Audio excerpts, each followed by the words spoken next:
Nos congregamos en la casa del Señor, celebramos dignamente la Eucaristía y le pedimos a Él la sabiduría que nos hace falta en este viernes para refugiarnos en su corazón, desde ahí accionar, para que Él venga a habitar en el nuestro, desde ahí dirija nuestra vida, a fin de que si vamos a dirigir la vida de alguien más, que sea para procurarle un encuentro personal con el Cristo de la gloria, para que ayudemos a sanar las heridas que pueda haber en esa vida, para atraerlo con lazos de amor a la presencia del amor de Dios y para hacer de nuestra vida un testimonio a fin de que seamos testigos del Evangelio, que es nuestro llamado. Sean santos como el Padre Santo y vayan por todo el mundo, proclamen el Evangelio.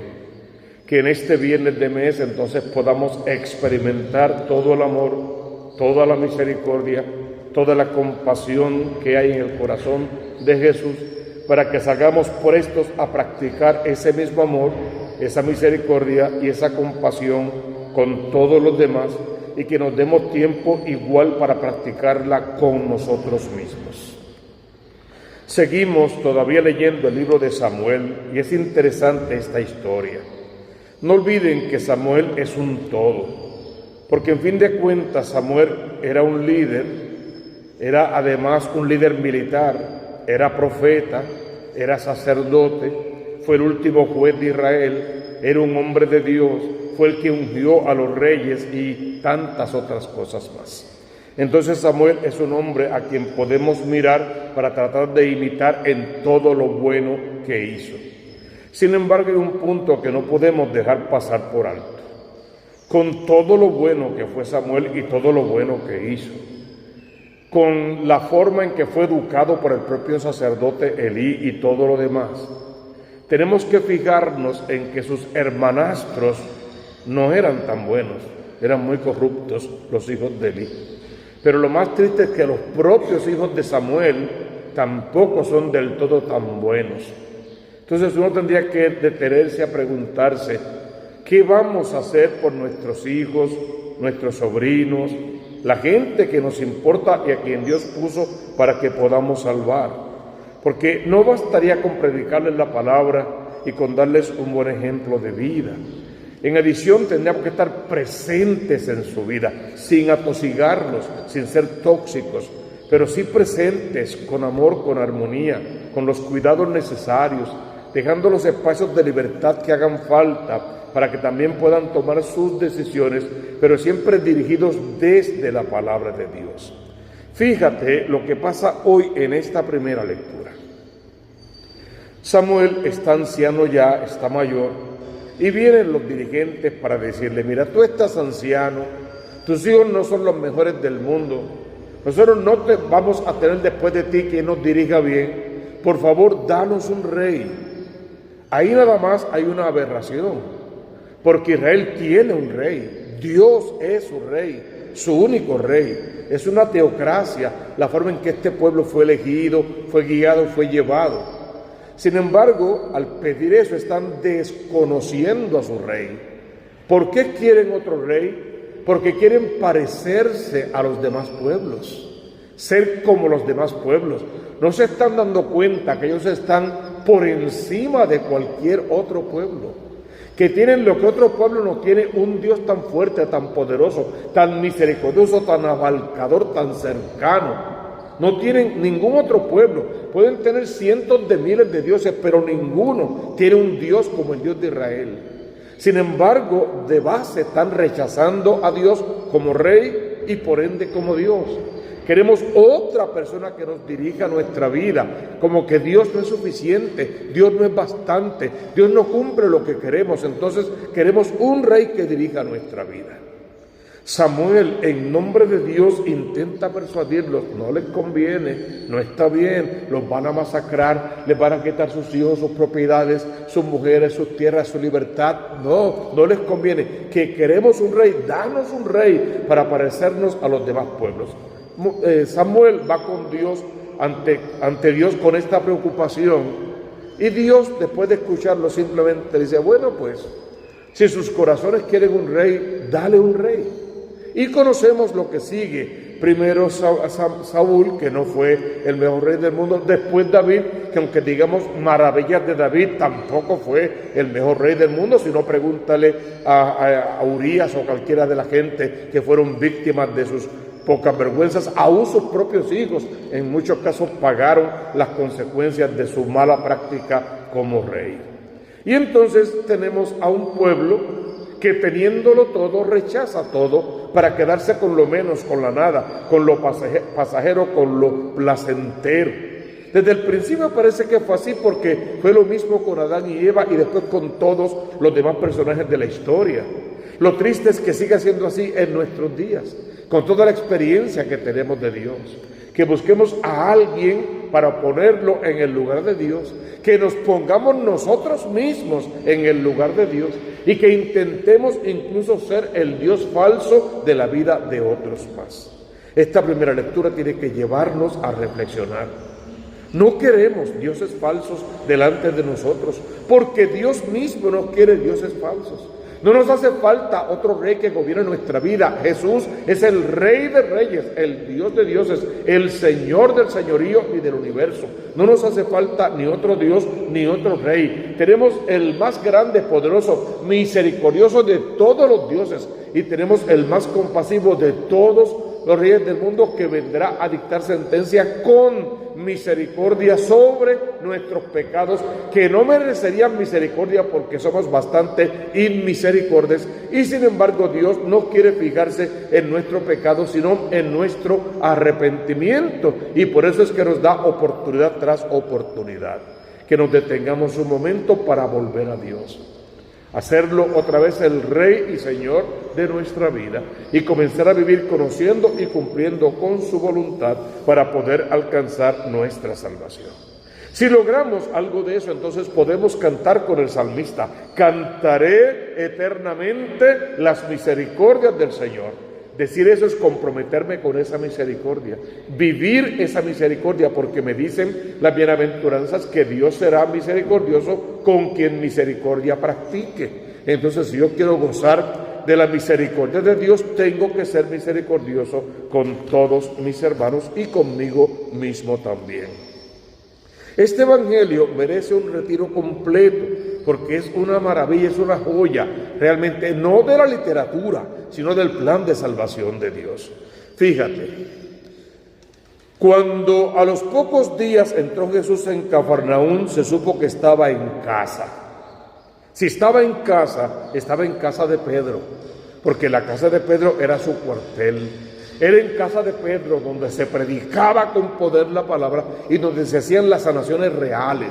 Por lo tanto, Jesús estaba en su zona cómoda, donde realmente era querido y aceptado, donde podía ser él mismo sin muchos temores. Sin embargo, se dice que ese día la casa estaba llena para escucharlo predicar, para ser sanados o para lo que fuera. La casa estaba completamente llena, no cabía un alma más. Tenemos que rápido ver tres personajes para entender bien este texto. Primero, unos hombres, cualquier hombre sin nombre y apellido que llegan cargando a otro, a un paralítico. Son varios hombres y es un paralítico. Pero también unos fariseos, unos saduceos, unos quienes fueran, estaban allí sentados. Si estaban sentados oyendo a Cristo predicar, le estaban dando autoridad a la predicación de Cristo. Estaban escuchando, estaban atentos, por la razón que fuera, pero estaban allí dándole autoridad a la palabra de Cristo. Si Cristo estaba predicando los evangelios, ¿a quién estaba predicando? A Él mismo, porque Él es el evangelio. Él es la buena noticia. Él es la palabra encarnada, el Hijo de Dios hecho hombre. Esa es la escena, esos tres personajes. Unos que representan a la iglesia, a la fe, cuando Jesús vio la fe de aquellos. Y es la primera vez que en el Evangelio de San Marcos aparece la palabra fe. Cuando él vio la fe de aquellos, antes se decía creyeron, creer, pero ahora se usa la palabra fe. Cuando vio la fe de aquellos, ¿qué hace Jesús con eso? Dice, el protagonista de esta historia no es el paralítico. Los protagonistas parecerían ser los que traen al paralítico.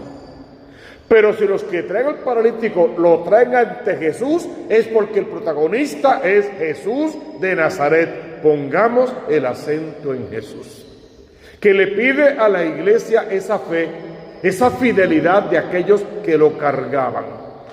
Lo cargaron, lo llevaron allí, lo dejaron, llamaron la atención de Jesús, pero ¿qué más sabemos de ellos después? Nada más, ni siquiera el nombre, ninguna otra seña, nada más.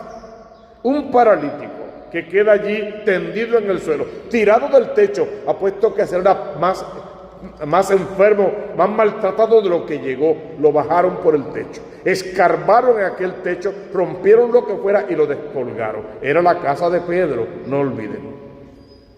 Y entonces este paralítico solo espera, solo confía en los que lo llevaban y confía en aquel ante quien lo colocan.